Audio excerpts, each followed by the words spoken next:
الغطسة دي تعتبر من أحلى الغطاسات اللي غطستها في دبي، لأن لقيت حاجات كتير قوي تحت وطلعتها الحمد لله كلها بره المية.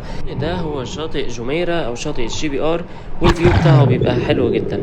بعد كده نزلت على طول بقى تحت المية عشان أدور على حاجات أكتر، ولقيت الحاجة دي كانت عمالة تدي إن هي معدن، ولكن هو جزء من قماش وتقريبا متدبس أو فيه يعني معدن كتير، فطلعته بره المية عشان محدش يتعور منه. بعدها لقيت التيشيرت ده ولونه كان حلو قوي بصراحة، فاخدته معايا كده كده عشان اطلعه بره المية. وبعد كده فضلت امشي اكتر وادور على حاجات اكتر تحت المية، فلقيت على طول الطوبة الكبيرة دي، حاولت اطلعها بس هي ثابتة، والتوكة الجميلة دي. بعدها على طول لقيت ازازة بلاستيك تانية، وكان باين عليها فعلا بقالها فترة كبيرة تحت، ولكن طبعا انتوا عارفين البلاستيك كده كده مش بيتحلل بسرعة، فدي ممكن تضر جدا، فطلعتها. وبعدها لقيت الولاعة دي، خدتها بره المية. بس كده.